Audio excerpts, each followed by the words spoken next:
Welcome to the Oracle's Rest, a place where stories unfold slowly, where time softens, and where the mind is free to wander. Tonight, we drift gently toward one of the oldest mysteries of the human mind. We ask a simple question, one that everyone has wondered at some quiet hour. Why do we dream? Tonight, slowly and softly, we will wander through what dreams are, what happens within us as we sleep, and the many gentle theories of why the sleeping mind makes its strange and vivid worlds. Every night, all across the world, billions of people lie down and close their eyes, and somewhere in the depths of their sleep, they begin to dream. It is one of the most universal of all human experiences. No matter the language we speak, no matter the age we live in, no matter how far apart our lives may be, we all share this. When we sleep, our minds do not simply go dark. They light up with images, with voices, with whole worlds. You dream every single night, whether you remember it or not. Most dreams are forgotten almost as soon as they end, slipping away in the first moments of waking like mist, burning off in the morning sun. So, a person may go through their whole life believing they rarely dream, when in truth they have dreamed thousands upon thousands of times. The dreams were there. They simply were not kept. And it is not only human beings who seem to dream. If you have ever watched a sleeping dog, you may have seen its paws twitch and paddle, heard it give a soft, muffled bark, watched its eyes move beneath their closed lids. Many animals show these same signs of dreaming. Cats and dogs, and likely the creatures of the wild as well. Whatever dreaming is, it seems to be very old, far older than humanity, woven deep into the sleeping brains of living things. The strangest thing about dreams is how readily we believe them. While we are inside a dream, the most impossible things seem perfectly ordinary. We fly and do not question it. We speak with people long gone, and feel no surprise. Places shift and change beneath our feet.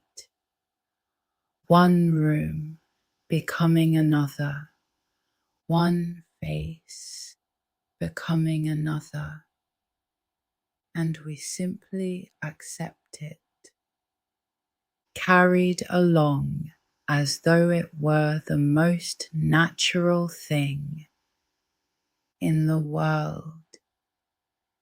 It is only on waking that the strangeness arrives. We open our eyes, and the dream that felt so solid a moment ago collapses into something we can scarcely describe. We try to hold on to it, to tell someone what happened, and already it is slipping, dissolving, leaving behind only fragments and a feeling. We are left wondering how our own minds could have built something so vivid, so detailed, so real, out of nothing at all. For almost the whole of human history, dreams were a deep and a sacred mystery. Long before anyone understood the sleeping brain, people felt certain that dreams meant something, that they came from somewhere beyond the dreamer. A dream felt like a visitation, a message carried into the mind from outside, from the gods, from the dead, from the future. And so, across the ancient world, people listen to their dreams with great care. In ancient Egypt, dreams were believed to be messages from the gods, and there were those who made it their work to interpret them. People wrote down their dreams and consulted books that listed what different dreams might mean. A dream was thought to be a window through which the divine could speak, offering warnings, guidance, or glimpses of what was to come, if only one knew how to read it. In ancient Mesopotamia, too, dreams were taken as omens, signs to be studied and understood. Kings kept dream interpreters at their courts, for a ruler's dream might carry meaning for the whole kingdom. A dream of a coming flood, a dream of a fallen tower, a dream of a strange beast. All might be read as the will of the gods, shaping the decisions of those in power. The ancient Greeks Greeks built whole temples around the power of dreams. People who were sick would travel to special sanctuaries and sleep there overnight in the hope of receiving a healing dream, a visit from a god of medicine who might cure them or tell them how to be cured. This practice was called dream incubation, the deliberate seeking of a meaningful dream in a sacred place, and people placed great faith in it. Across countless cultures, dreams were honored as a bridge between worlds.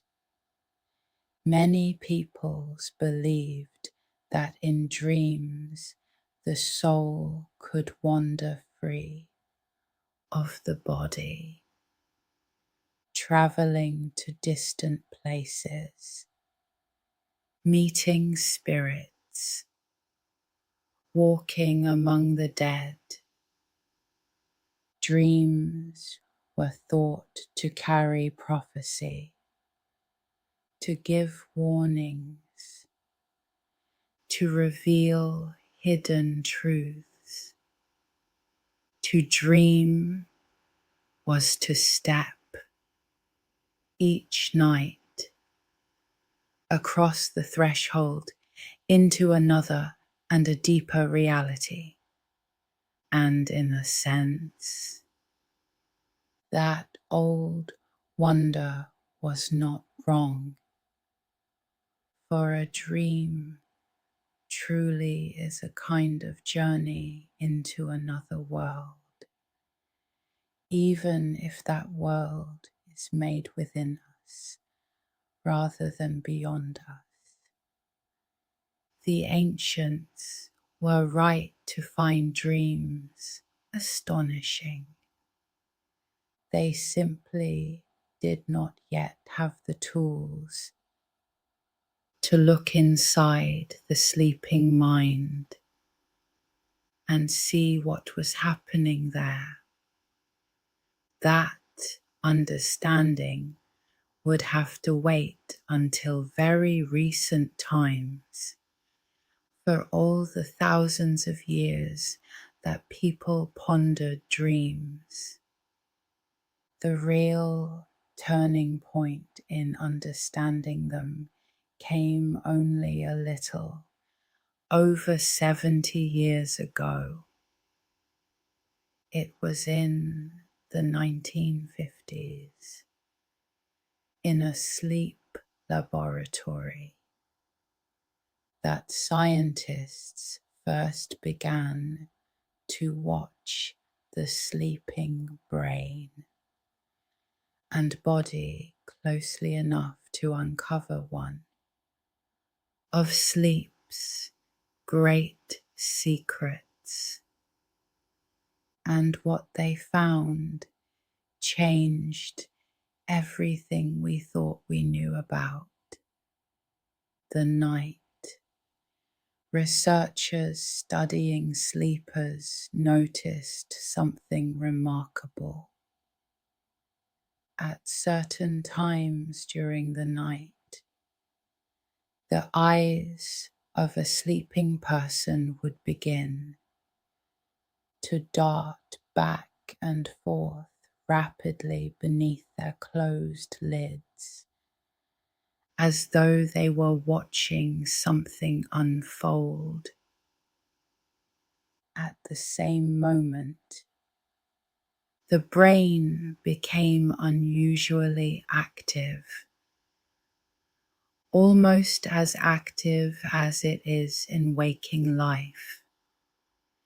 This was the discovery of what came to be called rapid eye movement sleep, or REM sleep.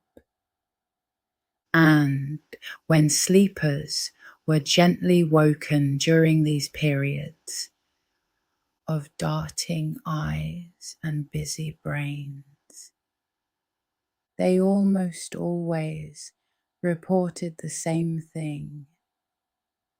They had been dreaming vividly. The connection was clear. These strange phases of sleep, when the eyes moved and the brain lit up, were the times when the most vivid dreaming took place. At last, there was a way to find dreams, to catch them in the act, to study them as they happened. We now know that sleep is not one single state, but a journey through several stages, repeating in cycles through the night. As we drift off, we sink down through lighter stages into deep, slow sleep, the deepest and most restful sleep of all. And then, after a time, we rise back up into that active, dreaming sleep before sinking down again. Around and around we go through this rising and falling all night long. Each full cycle of these stages takes roughly 90 minutes. So, across a night's sleep, we pass through this cycle several times, 4 or 5 times in a typical night. Each time we descend into the depths and rise again toward dreaming, like slow waves rolling in and out, carrying us deeper and then lifting us up, over and over, until morning. And there is a gentle pattern to it. Early in the night, the periods of dreaming sleep are short, only a few minutes long, while the deep, restoring sleep takes up most of the time. But as the night goes on, this slowly reverses. The dreaming periods grow longer and longer, and the deep sleep grows shorter. By the last cycles before waking, the dreaming sleep may stretch on for the better part of an hour. This is why the dreams we remember most often are the ones we have just before we wake. Those long, late dreams of the early morning are the richest and the longest, and the closest to our waking. And so they are the ones most likely to be carried up with us into the day. The vivid dream you recall over breakfast was very likely a gift of those final hours before dawn. What is happening inside the brain during this dreaming sleep is one of the most fascinating parts of the whole story. For during REM sleep, the brain is not quiet at all. In many ways, it is nearly as active as it is when we are awake. Whole regions light up with activity, particularly the parts that handle vision, emotion, and memory. The sleeping brain in a dream is a brain hard at work, but not every part of the brain is equally active. The regions that handle careful reasoning, logic, and judgment, the parts that in waking life would say that something cannot possibly be happening, are quieter during dreams. And this may be exactly why dreams feel so strange, yet so believable. The part of us that would object is dimmed, while the parts that feel and imagine and remember run free. There is another remarkable thing the body does during dreaming sleep. The muscles of the body go almost completely limp, held in a kind of temporary paralysis. Apart from the eyes and the breath and a few small movements, the body cannot move at all while we dream. We lie still, even as our minds run and fly and fight through whole adventures. And this stillness is thought to be a protection. If the body could move freely during a vivid dream, we might leap up and act out everything we dreamed, running into walls, lashing out, harming ourselves or others in our sleep. The gentle paralysis of dreaming holds us safe in our beds, letting the mind roam wherever it will, while the body rests quietly and does not follow. So we have learned a great deal about when we dream and what happens in the brain and body as we do. But the deepest question remains, the one the ancients asked and the one we still ask now. Why? Why do we dream at all? What is it for?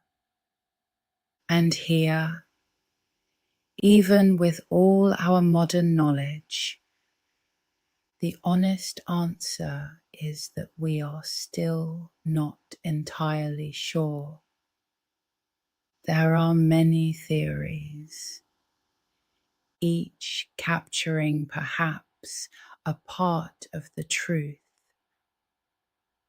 One of the most famous ideas came from the early days of the study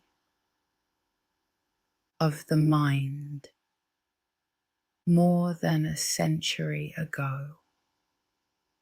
It was the idea that dreams are the secret expression of our hidden wishes and desires. According to this view, the things we long for but cannot admit, even to ourselves, rise up in disguise while we sleep, acting themselves out in the strange symbols of our dreams. The dream, in this view, was a window into the hidden depths of the self. In this older theory, dreams were thought to be full of hidden meaning, every image standing in for something else, something buried and disguised. To understand a dream, one had to decode it, to read beneath its strange surface to the secret wish it concealed. It was a powerful and influential idea, and it shaped how many people thought about dreams for much of the last century. Even though scientists today see it quite differently, a very different idea arose later, born from the discovery of how the brain behaves during dreaming sleep. This theory suggested that dreams begin not with hidden wishes, but with something far simpler. During REM sleep, the lower parts of the brain send out bursts of more or less random signals upward to the thinking parts of the brain, and the thinking brain, receiving this jumble of signals, does what it always does. It tries to make sense of them. According to this view, the dreaming brain is like a storyteller handed a pile of random images and sensations and asked to weave them into a tale. The brain cannot help itself. It takes the scattered signals and stitches them together into a narrative, however strange, building a story to explain the flood of activity. The dream, in this view, is the mind's attempt to make meaning out of noise. This idea helped explain why dreams are so often bizarre, why they jump from scene to scene, why impossible things flow together so smoothly. If the raw material is partly random, then the strangeness makes sense. The brain is simply doing its best to make a coherent story from signals that do not naturally fit together. And yet, even this theory does not say that dreams are meaningless. For the way each mind weaves its story is its own. A third family of ideas points to memory and to the quiet work of learning. Many scientists now believe that one of the great purposes of sleep, and perhaps of dreaming, is to sort through and strengthen our memories. Through the day, we gather countless experiences, impressions, and pieces of learning. At night, the brain seems to sift through them, keeping what matters, setting aside what does not, weaving the new into the old. In this view, dreaming may be part of how the brain files away the day. As we sleep, the events and lessons of our waking hours are replayed and reorganized, moved from fragile, short-term holding into the deeper, more lasting stores of memory. The strange scenes of our dreams may be glimpses of this sorting, fragments of the day being shuffled and connected, the mind quietly tidying itself in the dark. This idea fits with something many people have noticed. After a good night's sleep, a difficult skill often feels easier, a tangled problem clearer, a fact better remembered. Sleep and the dreaming within it seems to help us learn. The musician wakes playing the passage more smoothly. The student remembers more of what was studied. Something in the night has been quietly at work, settling the day's learning into place. Another theory looks far back into our deep past, to the long ages when human life was full of danger. This idea suggests that dreams, especially frightening ones, may be a kind of rehearsal. In our dreams, we face threats, we run, we hide, we escape, all within the safety of sleep. And by practicing these dangers in the dream world, the theory holds.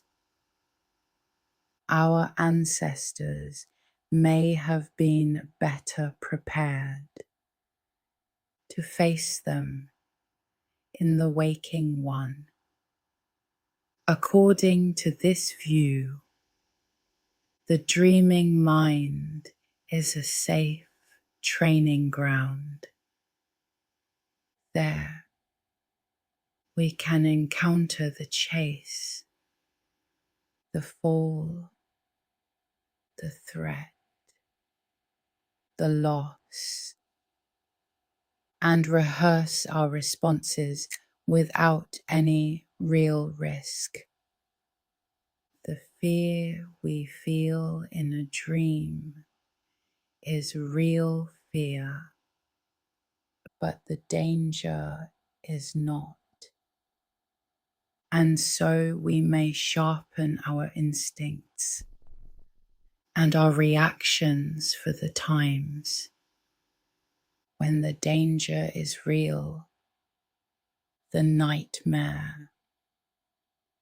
In this light is not an enemy, but an old and well-meaning teacher. Closely related is the idea that dreams help us work through our feelings. Through our waking days, we gather not only memories, but emotions, worries, hurts, and joys. And not all of them are easily settled. Some thinkers believe that dreaming is a way the mind processes these feelings, returning to them in the night, turning them over in the strange light of the dream, softening their sharp edges so we can carry them more easily. In this view, sleep is a kind of gentle overnight healing for the heart. The troubles of the day are revisited in the dream, but in a calmer chemical state of the brain, stripped of some of their sting. We may wake feeling that something has been resolved, that a grief sits a little lighter, that a worry has loosened its grip. Even if we cannot say quite why, the dreaming mind perhaps has been quietly tending to us. There is also the long and wonderful link between dreams and creativity. Throughout history, people have woken from dreams with new ideas, with melodies, with images, with solutions to problems that had defeated them while awake. The dreaming mind, freed from the ordinary rules of logic, can connect things that the waking mind keeps apart, and in those unexpected connections, something new is sometimes born. Many artists, writers, and inventors have spoken of finding inspiration in their dreams, of carrying back from sleep some seed that grew into a song, a story, a discovery, freed from the strict order of waking thought. The dreaming mind plays combines and imagines without restraint, and now and then, in that free play, it stumbles upon something the waking mind could never have reached. By careful reasoning alone, to understand dreaming a little more deeply, it helps to follow the slow path the mind takes each night as it falls asleep. The journey does not begin with dreaming. It begins with letting go. As we lie down and our thoughts begin to loosen, we drift into a strange and gentle borderland between waking and sleep, where the mind starts to wander on its own and ordinary thinking begins to come apart in that drowsy borderland. Just as we are falling asleep, many people see and hear small, fleeting things,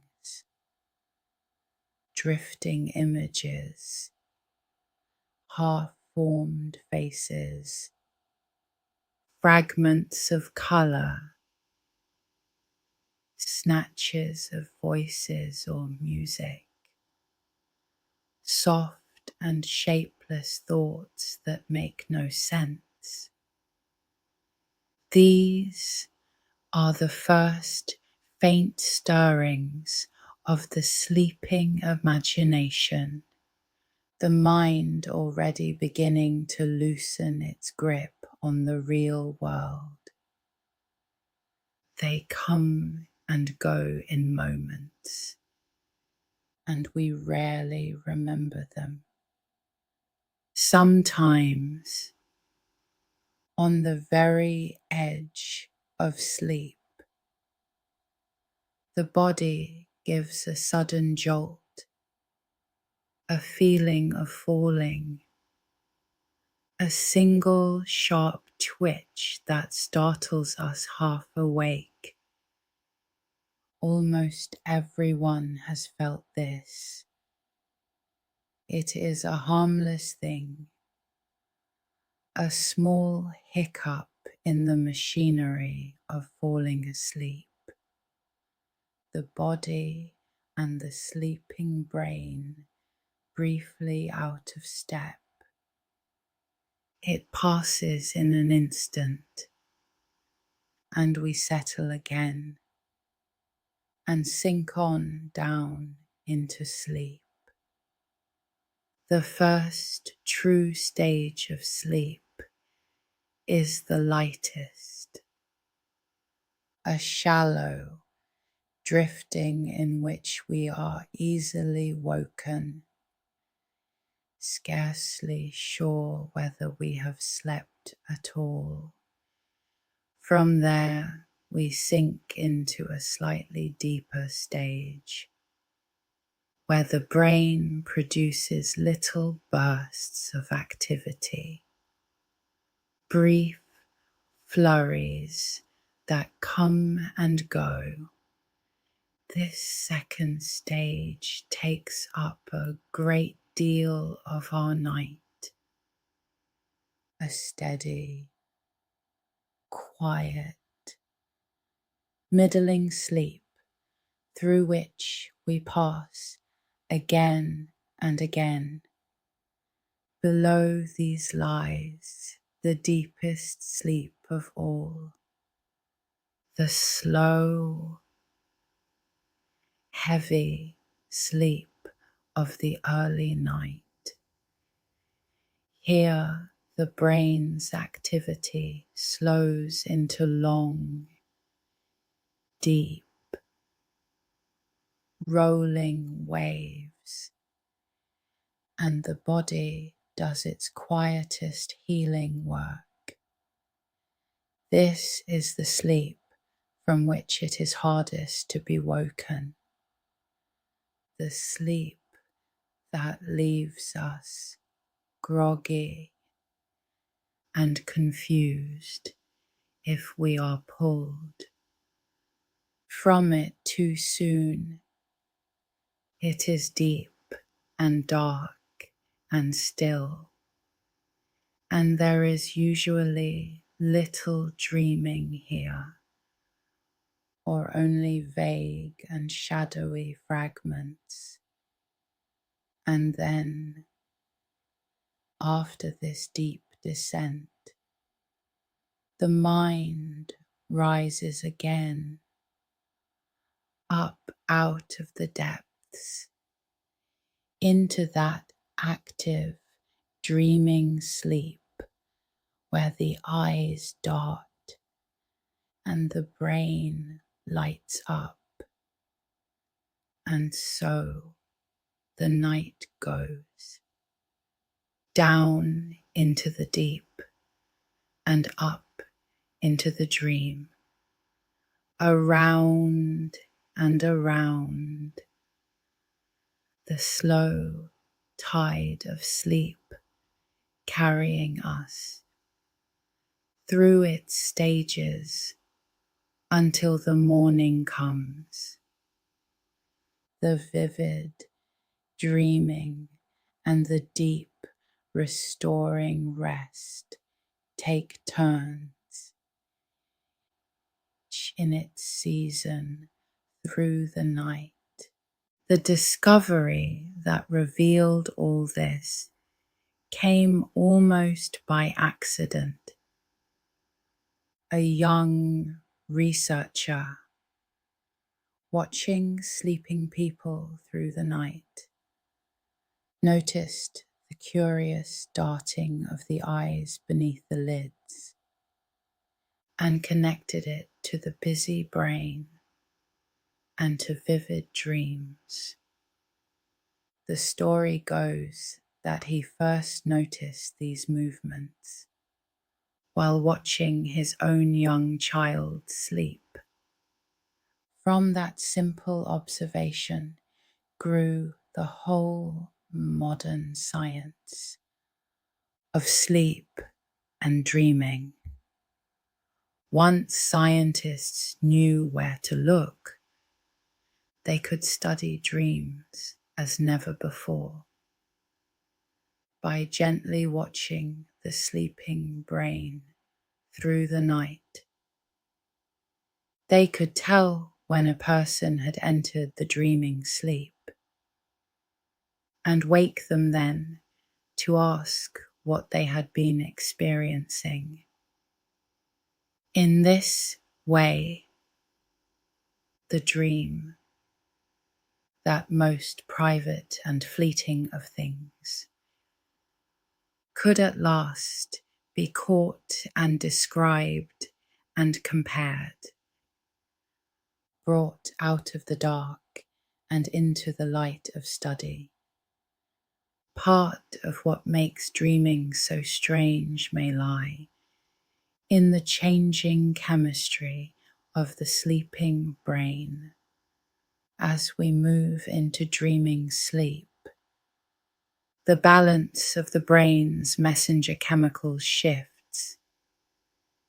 Some of the substances that, in waking life, keep us focused, logical, and grounded fall to very low levels, while others, tied to vivid imagery and emotion, run high. The dreaming brain is, in a sense, in a different chemical state altogether from the waking one. This shift may explain much about dreams, with the substances of careful reason at a low ebb, The dreaming mind drifts free of logic, accepting impossibilities, leaping from scene to scene. And because the chemistry that normally helps fix new memories is also lowered, the dreams are not well recorded, which is part of why they fade so fast. The very state that lets us dream so vividly is the state that lets the dreams escape us. The emotional centers of the brain are especially busy during dreams. The deep regions that handle fear, desire, and feeling are highly active in dreaming sleep, often more active than in waking life. This is likely why dreams are so charged with emotion, why we wake with hearts pounding from a nightmare, or filled with a tenderness or sorrow we cannot quite explain. In dreams, feeling often leads, and the story follows. Much of what appears in our dreams is gathered from our waking days. Scientists speak of the residue of the day, the fragments of recent life, a face we passed, a worry we carried, a place we visited, that find their way into the night's dreams. The dream is built largely from the materials of our lives, reshuffled and recombined, so that the familiar appears in unfamiliar ways. The people and places of our days wandering through the strange country of sleep. Sometimes the world outside even reaches into the dream, a sound in the sleeping room, a bell, a voice, the patter of rain can be woven into the story of a dream, appearing there transformed, the alarm clock becoming a ringing telephone, the distant traffic becoming the sea, the dreaming mind. Ever the storyteller takes whatever arrives and folds it seamlessly into the tale, so that we sleep on a little longer, the intrusion explained away. For all their reputation for strangeness, most dreams are not wildly bizarre. When researchers gather and study people's dream reports, they find that a great many dreams are quite ordinary, set in familiar places, full of everyday activities and familiar people. The truly strange and fantastical dreams stand out in our memory precisely because they are unusual, while the many plain and mundane dreams are quietly forgotten. And the feelings within dreams tend to lean toward the troubled. When dreams are studied, more of them carry worry, fear, or unease than carry joy. We dream of being late, of being lost, of being chased or unprepared, more often than we dream of pure happiness. Why this should be, no one is certain, but it may tie to the old idea that dreaming helps us rehearse and work through the difficulties of life rather than simply enjoy it. There are some things we almost never do in dreams. We rarely read, rarely write, rarely do arithmetic or look closely at a clock and see the time clearly. The parts of the mind that handle such precise, orderly tasks seem largely to rest while we dream. So, the dream world, for all its richness, is a place of images and feelings and movement, not of careful letters and numbers. It is a world to be felt and wandered, not read. It is often said that the faces we see in dreams are faces we have seen somewhere in waking life, glimpsed perhaps in a crowd and forgotten, now returning in the night. Whether or not this is wholly true, it points to something real, that the dreaming mind builds its worlds from what it has gathered while awake. Everything in a dream, however strange its arrangement, is woven from threads first spun in the waking world. People sometimes wonder whether they dream in color or in black and white. Most people ask it carefully, find that they dream in color, in the full, rich hues of the waking world. Curiously, in times past, when most images people saw were in black and white, more people reported dreaming without color, which hints that even our dreams may be shaped a little by the world and the images we live among.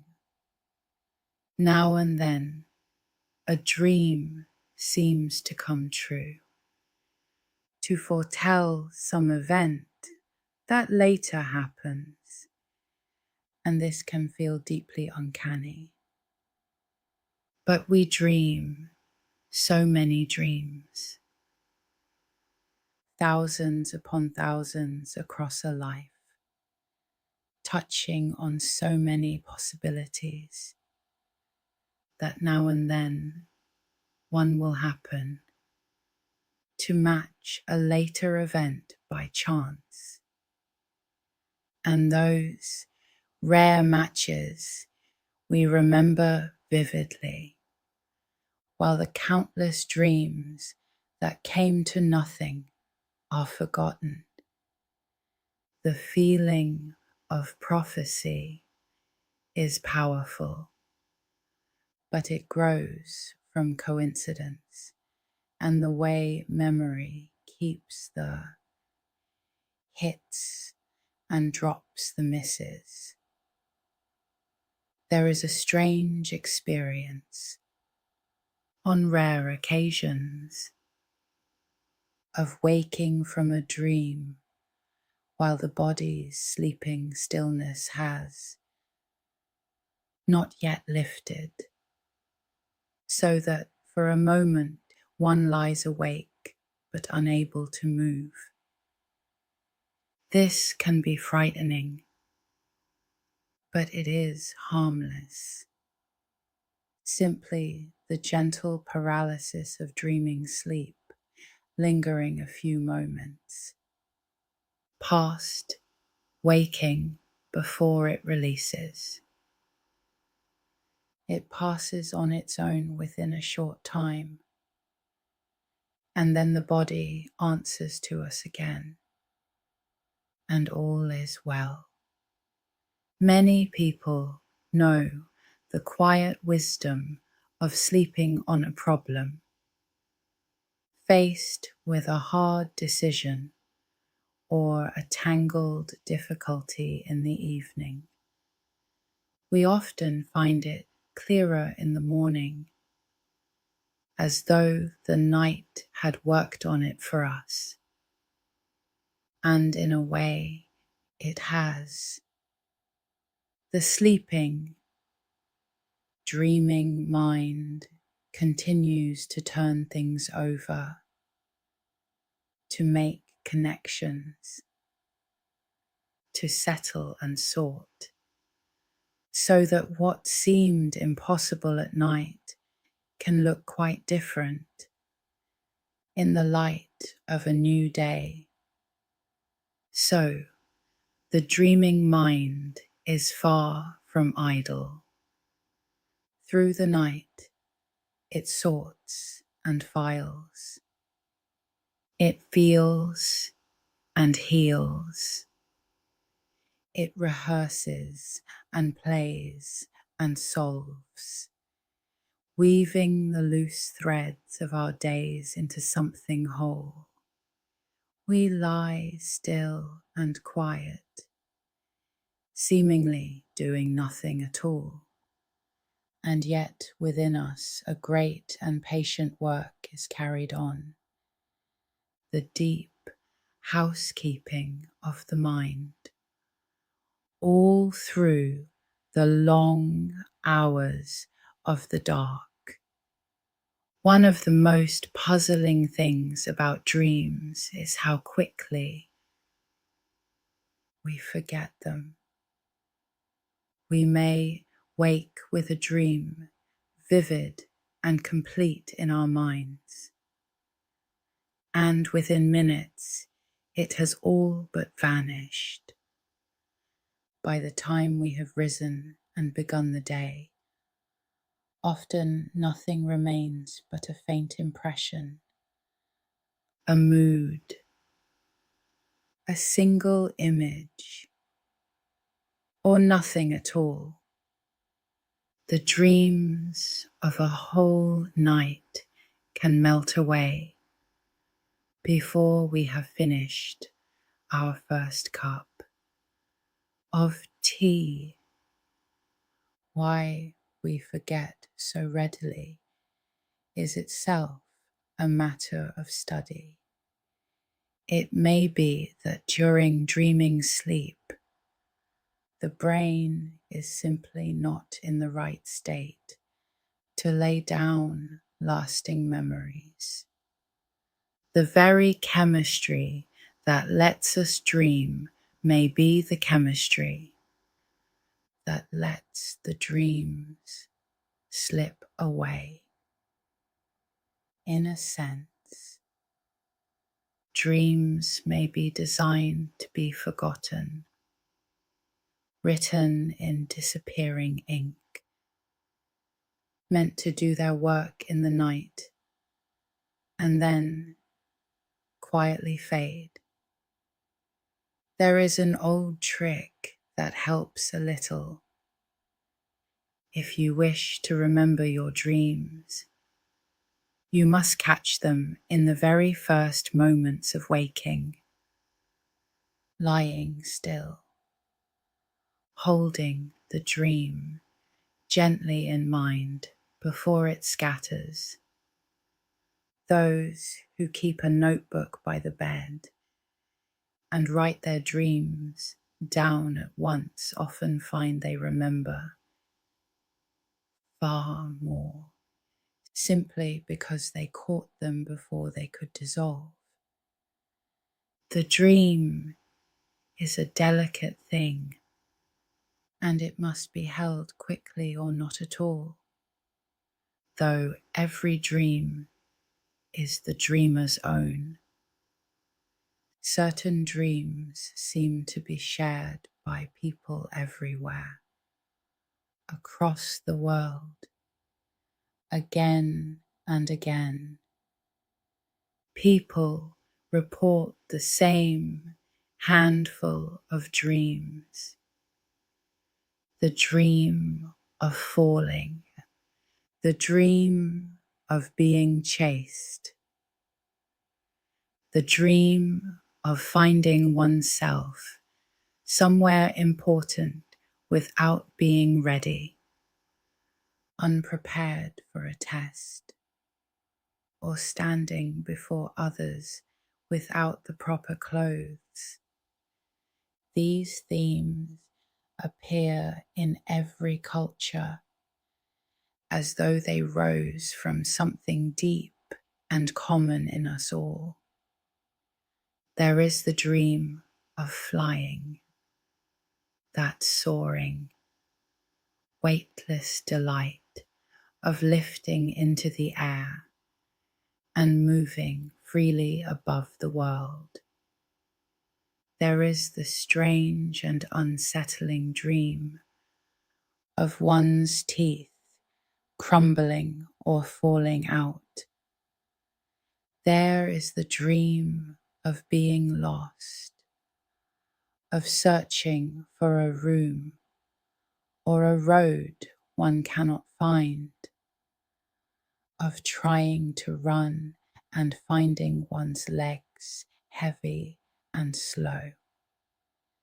These shared dreams have been dreamed by countless people through all of history. No one knows for certain why these particular dreams are so common. Perhaps they grow from deep and ancient fears and longings.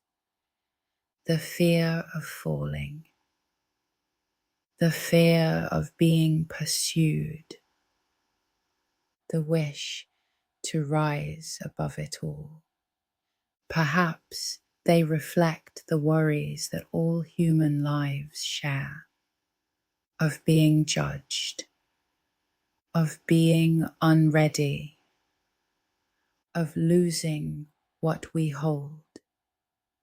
Whatever their source, there is something comforting in knowing that these dreams are so widely shared that we are not alone in them. Some dreams come back to us again and again. A recurring dream may return night after night, or appear now and then across many years. Often the same scene, the same place, the same trouble.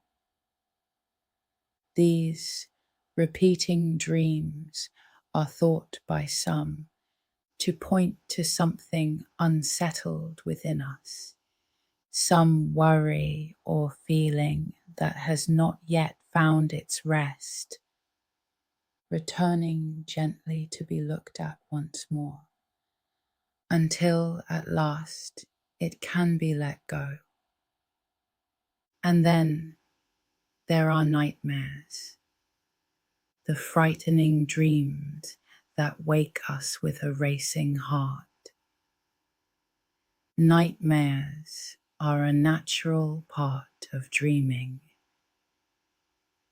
known to everyone, common especially in childhood.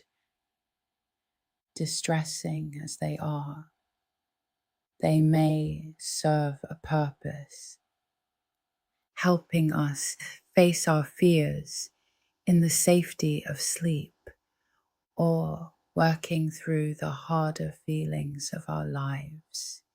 A nightmare is only a dream, after all, and it ends the moment we open our eyes into the quiet and the dark of our own safe room.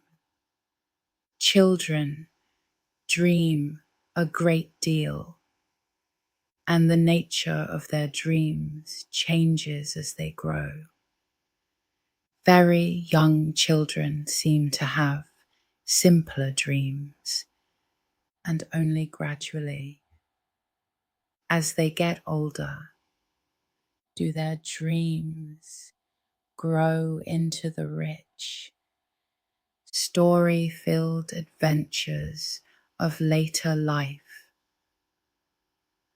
Dreaming, it seems, develops along with the mind itself, unfolding slowly through childhood as the imagination grows and deepens.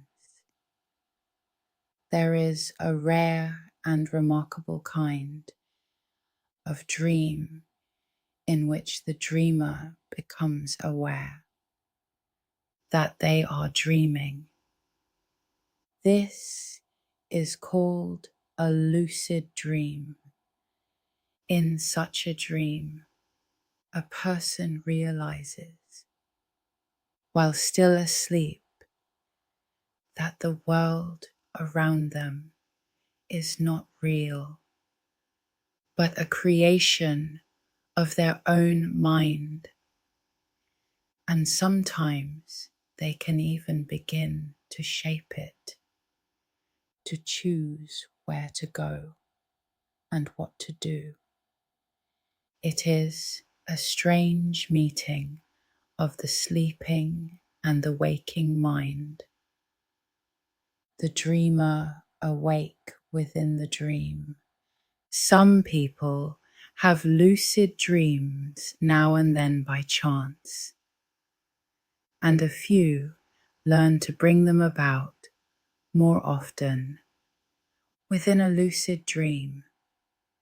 Some report flying at will, visiting places they long to see, or simply marveling at the strange beauty of a world they know they are creating moment by moment.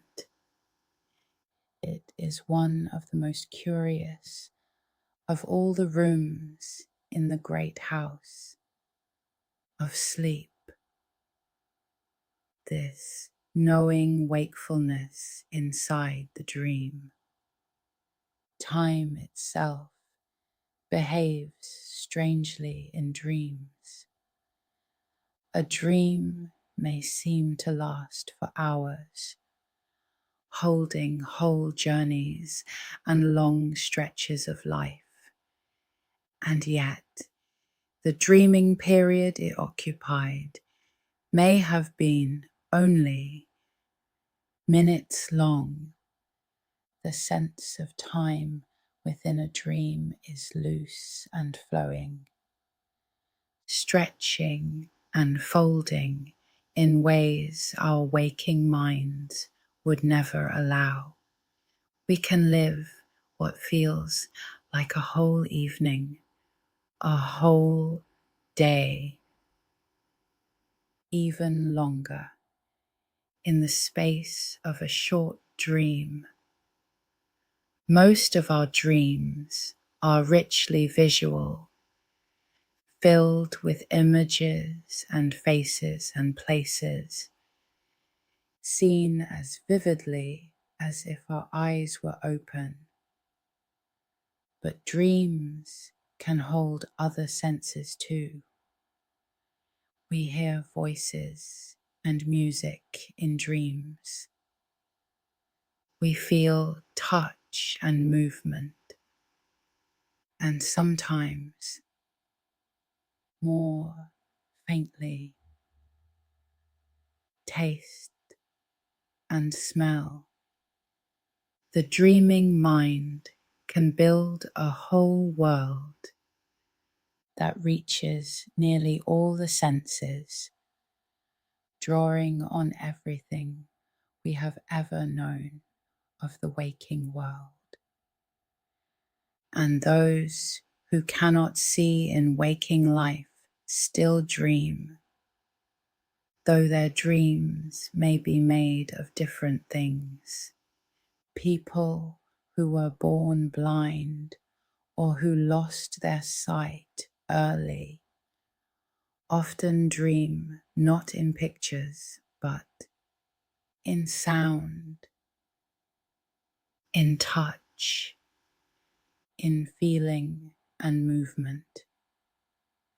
Their dreams shaped by the senses through which they know the world.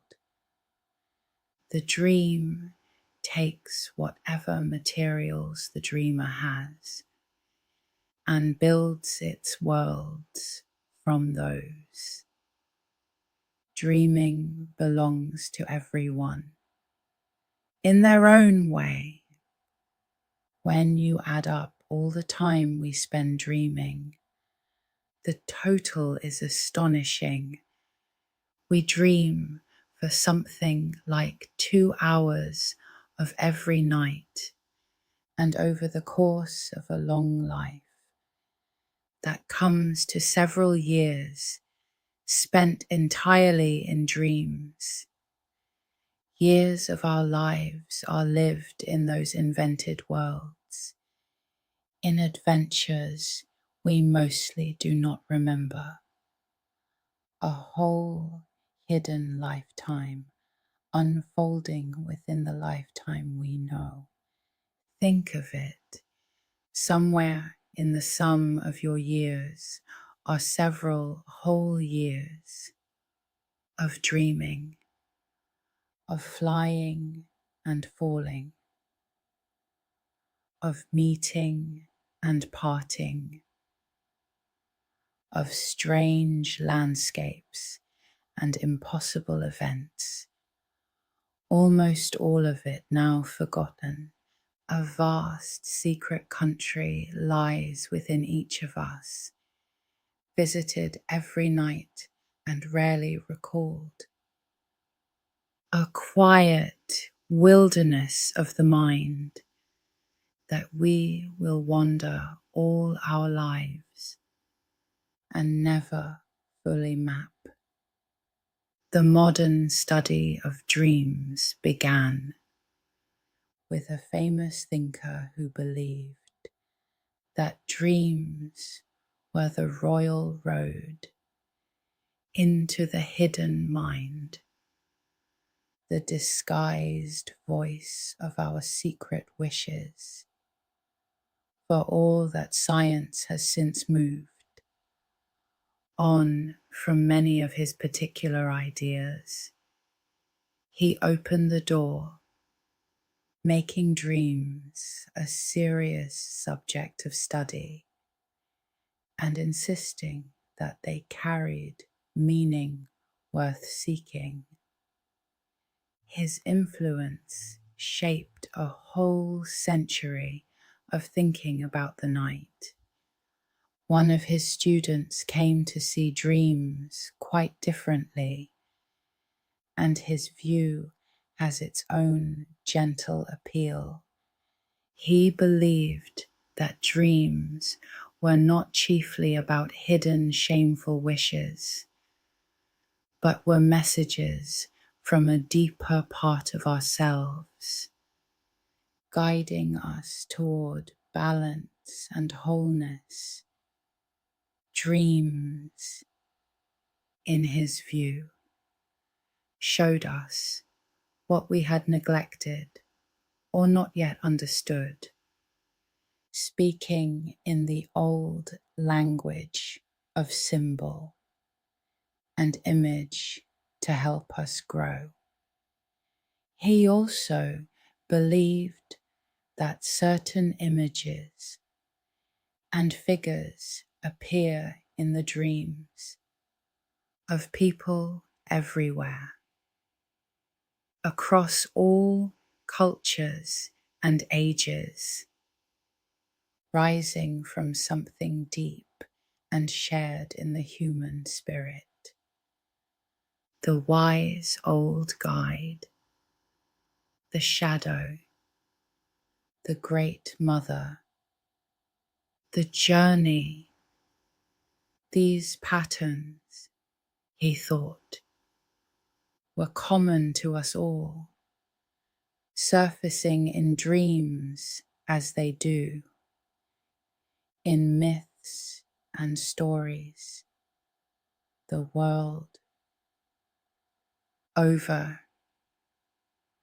Whether or not this is so, it captures the strange feeling that some dreams reach beyond our small private selves.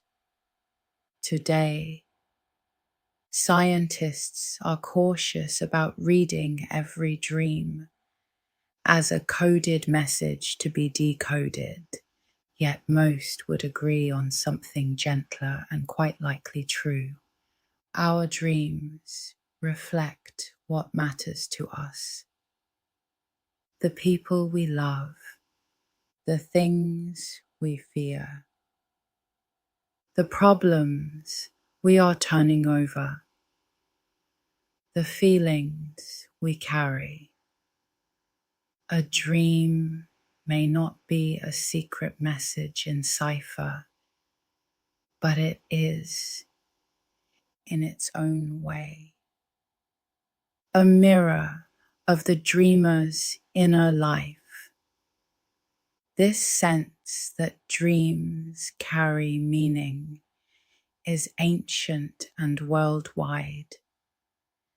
The Aboriginal peoples of Australia hold a profound and sacred concept sometimes called the dreaming, a vision of the deep creative time in which the world and its laws were formed, and which continues to underlie all things. It is far richer than any single night's dream, a whole way of understanding reality, but it speaks to how deeply the idea of dreaming can run through a people's view of the world. Many indigenous peoples across the world have honored dreams as sources of guidance, healing, and wisdom. Dreams were sought out in times of difficulty, looked to for direction, and treated as a way the spirit world or the deeper self might speak. In some traditions, a young person would go apart in solitude, fasting and waiting, hoping for a powerful dream or vision to guide the course of their life. In some communities, the sharing of dreams was a part of daily life. People would tell one another their dreams in the morning and discuss what they might mean, weaving the night's visions into the life of the family or the village. The dream was not a private oddity to be brushed aside, but a thing to be spoken of, considered, and valued, a part of the shared life of the community. Dreams run through the sacred stories of many of the world's religions, where they appear as a way for the divine to speak to human beings. In tradition, after tradition, important figures receive guidance, warning, or revelation in dreams. And there are tales of those gifted at interpreting the dreams of others across the faiths of the world. The dream has often been seen as a thin place where the human and the holy might meet. So, the seeking of meaning in dreams is one of the most enduring of all human habits. In every age, in every land, there have been those who listened to their dreams and asked what they were trying to say. We may understand the sleeping brain far better now, but this old impulse remains. The sense that the dream is speaking and that it is worth our while to listen, that dreaming is shared with the animals tells us something too. We have all seen a sleeping dog twitch and run in its sleep, and it is hard not to feel that it is chasing something through a dream. Scientists have looked closely at sleeping animals and found real evidence that something dreamlike is happening. In one striking line of study, the brains of rats that had run through a maze during the day were seen to replay the very same patterns while they slept. That replay is a beautiful clue. It suggests that the sleeping brain really does go back over the experiences of the day, running through them again in the night, very much as the memory theory of dreaming proposes. The animal, it seems, runs the maze once more in its sleep, strengthening what it learned. And if their brains do this, it seems likely that ours do too, replaying and settling the day while we dream. Dreaming sleep is found widely across the animal world. The mammals show it, and so do the birds. Those same phases of an active brain and a resting body. Whatever deep purpose dreaming serves, it is plainly very old and very widespread, shared among many kinds of creatures, woven into the sleeping brains of much of the living world. We dream as part of a great company of dreamers. Some of the most surprising facts about dreaming come from the very young. The unborn child, in the months before birth, spends a great deal of its time in that active dreaming sleep, far more than an adult ever will. And a newborn baby spends about half of all its long hours of sleep in dreaming sleep, vastly more than the small share an adult spends there. What a baby could be dreaming of, having seen so little of the world, is a deep puzzle, and so many scientists suspect that all this early dreaming sleep is not for dreaming as we know it at all, but for building the brain itself. The bursts of activity may be the growing brain exercising and wiring itself, laying down the pathways it will need. The dreaming state serving the work of growth. As we grow from infancy into childhood and on into adulthood, the share of our sleep given to dreaming slowly falls, settling into the smaller portion we keep through our adult lives. The pattern of our sleep changes with us as we age, shifting quietly across the whole span of a life, from the dream-soaked sleep of the newborn to the lighter, briefer dreaming of old age. For in later life, sleep changes once again. Older people often sleep more lightly,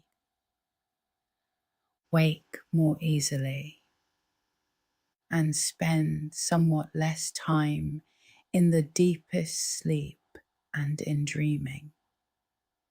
Sleep is not a single fixed thing, but something that grows and changes with us across all our years, a companion that shifts its shape as we move through the seasons of a life.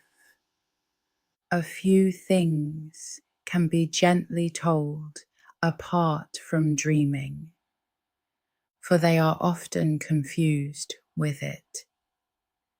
There are night terrors, which mostly visit children, in which a sleeper may sit up, cry out, and seem terrified, yet is not truly awake and remembers nothing of it in the morning.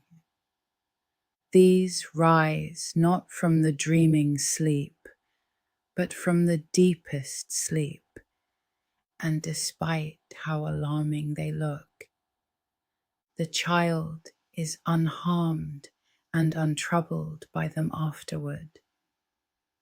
Sleepwalking and talking in one's sleep also belong not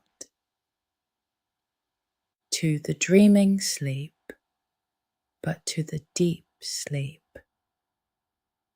of the early night. This is why a sleepwalker is not acting out a dream, for in true dreaming, the body is held still and cannot move. The sleepwalker moves precisely because they are not in that dreaming paralysis, but in a different state of sleep altogether. The body able to act while the mind remains far away. And dreaming has a quiet cousin in our waking hours. By day, when our attention drifts from the task before us, the mind wanders off into little imagined scenes, memories, and stories This daydreaming uses much of the same imaginative power that builds our dreams at night. The mind seems to long to wander, to make stories, to drift, whether we are awake or asleep. Dreaming is simply the fullest and freest form of something the mind does all the time. When the mind is left to rest with nothing pressing to do, it does not fall silent. It begins on its own to roam, to remember, to imagine, to plan and wonder and drift. This restless wandering of the unoccupied mind is one of its most natural states, and the dream is its deepest expression. The wandering mind set entirely free in the safety of sleep. The strange state of the lucid dream has even been studied in the laboratory in a remarkable way, since the eyes can still move during dreaming sleep. Researchers arranged for trained dreamers to signal with deliberate eye movements the moment they became aware they were dreaming, and from within their dreams, asleep yet knowing it, the dreamers signaled out to the waking world. It was, in a sense, a message sent across the border of sleep. That gentle experiment proved something wonderful, that a person can truly be conscious within a dream, awake and aware inside a world their own mind is making. It blurs the neat line we like to draw between sleeping and waking, and it hints at how rich and layered the sleeping mind can be, capable even of knowing itself while it dreams. There is one kind of dream that many people hold especially dear. Sometimes, after we have lost someone we love, they come to us in a dream, and for a little while they are with us again, speaking, smiling, near. Such dreams can be among the most precious a person ever has, tender and vivid and deeply comforting, whatever their source. Many find in them a quiet solace, a sense of having been allowed, for one night, to visit with someone dearly missed. Dreams like these remind us that the dreaming mind is not only sorting memories or rehearsing dangers. It is also somehow tending to the heart, giving us gifts we did not ask for and could not have made on purpose. There is a kindness in it, a way the night gives back to us, in its own strange language, some of what the day has taken away. Perhaps the strongest sign that dreaming truly matters comes from what happens when it is taken away. If a person is kept from dreaming, sleep, woken each time they enter it, but otherwise allowed to rest, something striking occurs.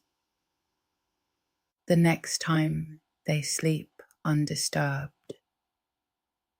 they fall into dreaming sleep more quickly and stay in it longer, as though making up for what they missed. The brain seems to insist upon its dreaming, to demand it back.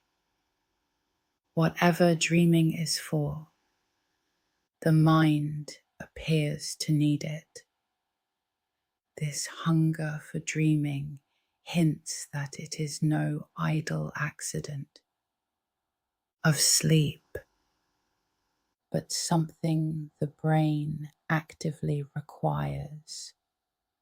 We do not yet fully know why, but a mind that fights to reclaim its lost dreams is telling us in its own way that the dreaming is important, that it is doing some quiet, necessary work that we cannot simply do without.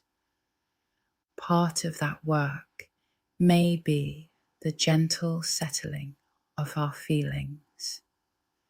There is evidence that during dreaming sleep, as we revisit the events of the day, the brain's chemistry allows us to go back over even difficult memories in a calmer state, draining away some of their sting. We may wake to find that a painful memory has lost a little of its sharpness, that we can think of it now with less distress. In this way, a night of dreaming can be a kind of quiet mending of the heart. Our dreams tend to continue the concerns of our waking lives, the things that occupy us by day, the worries, the hopes, the people and tasks on our minds are the very things most likely to appear in our dreams at night. There is a deep continuity between the waking life and the dreaming one. The dream is not separate from our life. It is woven from it, a continuation of our days carried on into the dark in stranger form. Even the air around us can shape our dreams. In one curious study, pleasant scents drifted gently to sleepers, gave their dreams a happier cast, while unpleasant smells turned the dreams darker. The dreaming mind, it seems, keeps one quiet door open to the world, letting in a little of what surrounds the sleeping body and weaving it into the night story. There is a strange and common dream in which we believe we have woken up, risen, and begun our morning, only to find ourselves still in the dream and to truly wake later in our beds. These false awakenings can happen again and again in a single morning, each one feeling perfectly real. They are a small reminder of how completely the dreaming mind can convince us, building a morning so ordinary that we never think to doubt it. Many people know the particular frustration of certain dreams. The dream in which we try to run, but our legs are impossibly heavy. The dream in which we cannot make our voice work or cannot make a call go through. These struggling dreams are remarkably common, shared by people the world over. They may reflect the way the body lies still and unresponsive during dreaming sleep, that real stillness echoing into the dream as a heaviness we cannot overcome. The very word for a frightening dream carries an old story within it. In the folklore of long ago, a bad dream was blamed on a small, malevolent spirit that was thought to settle upon the chest of a sleeper in the night, bringing a feeling of weight and dread. The name of that old night spirit lingers on in our word for the worst of dreams, a small fossil of ancient belief tucked into our everyday speech. The ancients had lovely images for the two kinds of dreams, the ones that come true and the ones that deceive. In an old poetic vision, true dreams were said to pass into the world through a gate of polished horn, while false and empty dreams came through a gate of ivory. It was a way of saying what we all know, that some dreams seem to carry weight and meaning, while others are only the idle play of the night. Even a short nap can hold a dream. We do not need a whole night to dream, for if we drift deeply enough, even in a brief rest, the dreaming can begin, and we may wake from a short sleep, surprised to find we have been far away. Dreams do not wait for the deep of night. They come whenever the mind sinks far enough into sleep, by day or by dark.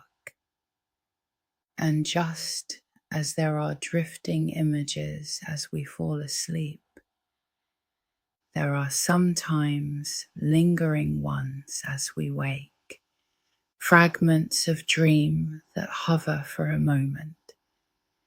In the space between sleeping and full waking, before the day takes hold, in those soft moments on the edge of morning, the dream and the waking world overlap, and we lie suspended between them, not quite in either, before the dream lets go and the day begins.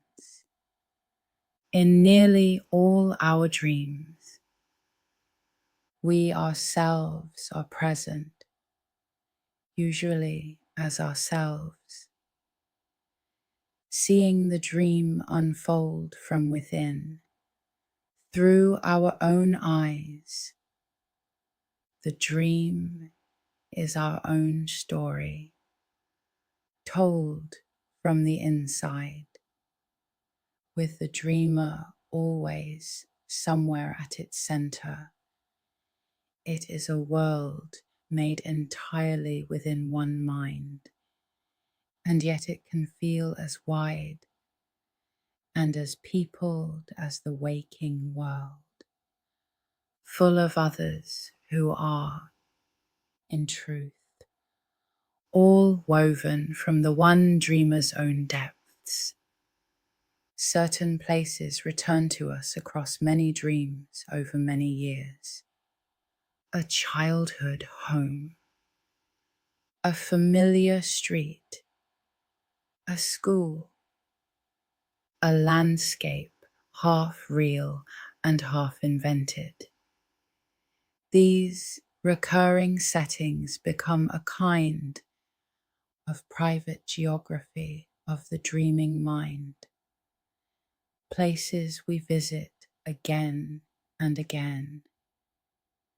In sleep, though we may never have seen there, like awake, we each carry within us such a country, built up over a lifetime of dreaming, ours alone. We can even, a little, invite particular dreams by turning our thoughts gently to something as we fall asleep, by dwelling on a question or an image in those last drowsy moments. We can make it somewhat more likely to appear in our dreams. The old practice of seeking a meaningful dream was not entirely without basis.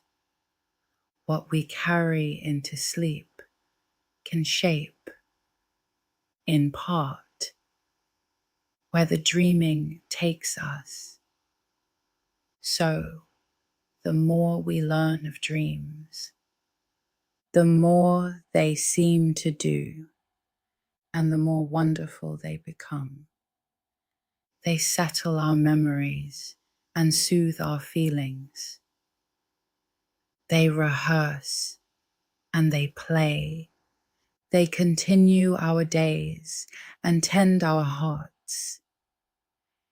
They build the growing brain and give back, sometimes, the ones we have lost.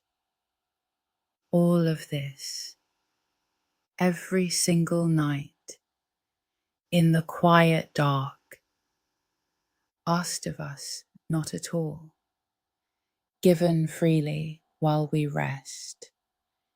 It is humbling to remember how much of a life is spent asleep. We pass roughly a third of all our years in sleep, so that across a long life a person may spend something close to a quarter of a century, with eyes closed and mind turned inward, far from being lost or wasted time. These are among the most necessary hours we have, the hours in which the body heals and the mind does its deepest and most secret work. For all that dreams can frighten or unsettle, true pain is rare within them. We may feel fear, sorrow, urgency, or joy in a dream, sometimes powerfully, but the sharp physical pain of waking life seldom reaches us there. The dream is a world of feeling and image more than of the body's hurts, and on the whole, it spares us the aches and pains that the waking flesh must bear.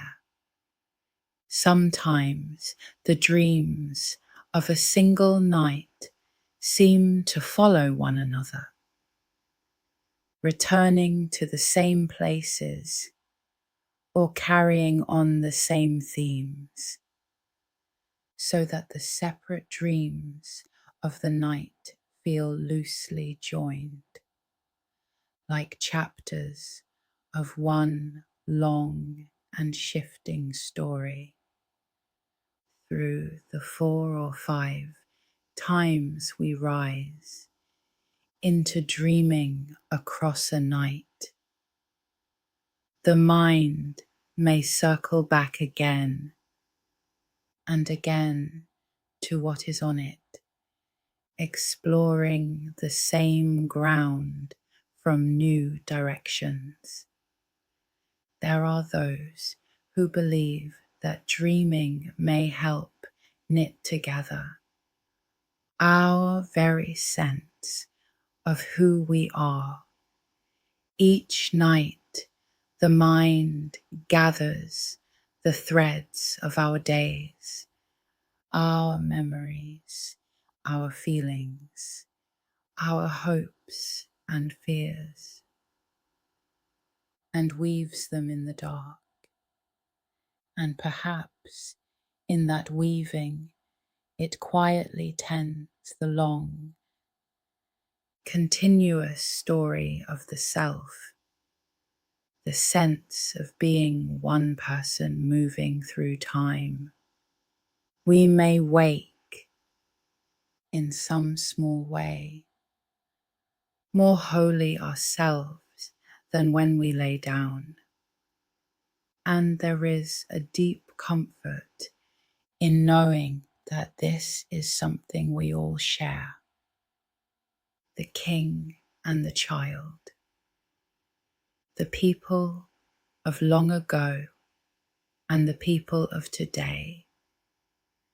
Every person who has ever lived and laid down to sleep has crossed over each night into the dreaming. It is one of the most human things about us and one of the most universal. This nightly wandering into worlds of our own making, shared by all, understood by none completely. So, whatever dreams may come to you tonight, you can meet them gently, knowing they are old and natural and kind, a part of the great, quiet work of rest that your mind has done every night, of your life, and will go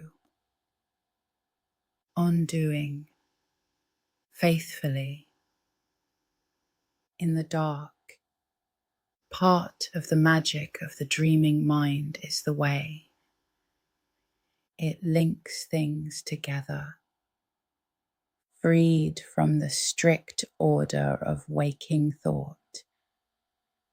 It can join a memory from years ago to a feeling from today, a face from childhood to a worry of the moment, finding hidden likenesses and unexpected connections.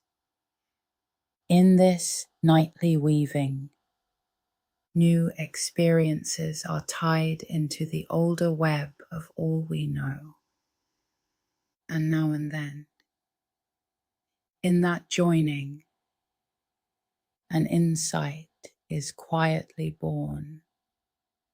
This may be why a fresh idea so often arrives not while we strain after it, but in sleep or in the soft moments just after waking.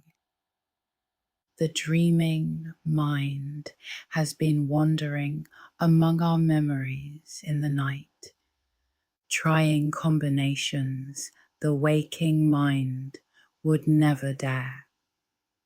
And sometimes it returns with a small gift, a connection we had not seen, laid quietly in our hands by morning. And so, the ancient practice of keeping faith with one's dreams was, in its own way, wise. To wake gently, to lie still a moment and let the dream return, to hold it kindly and wonder at it, is to honor a part of ourselves that works tirelessly through the night on our behalf. We need not decode every dream, nor fear the strange ones. We need only let the dreaming do its old and gentle work. For the sleeping brain is never truly switched off, even in the deepest and stillest hours of the night. It hums with quiet activity, listening, sorting, mending, dreaming. Sleep is not an emptiness, but a different kind of fullness, a great inward turning of the mind, busy in ways we are only beginning to glimpse. All through the silent dark, after all this study, after all these theories, the truth is that no single explanation has won out completely. Dreaming may not have just one purpose at all. It may do several things at once, sorting memories and processing feelings and rehearsing for danger and simply playing, all woven together in the work of the night. The mystery that the ancients felt has not entirely vanished. It has only deepened and grown more wonderful. And perhaps that is fitting. Dreams have always lived at the edge of what we can understand, in the borderland between the known and the unknown, between the waking self and the sleeping one. We have learned so much about the sleeping brain, and still the dream keeps something of its old magic, its sense of being a door into a deeper and stranger world.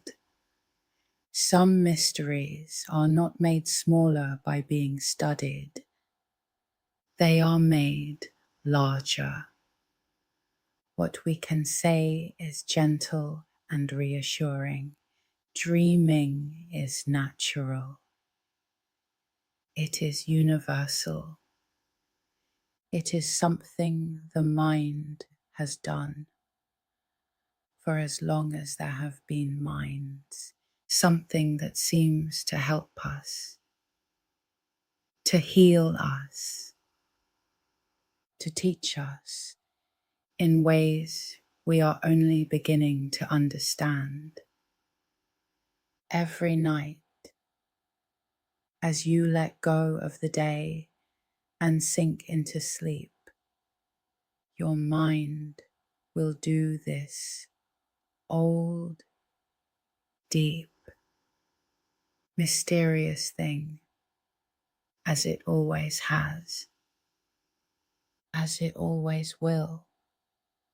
So there is nothing to fear in the dreams that come, and nothing to chase in the ones that fade.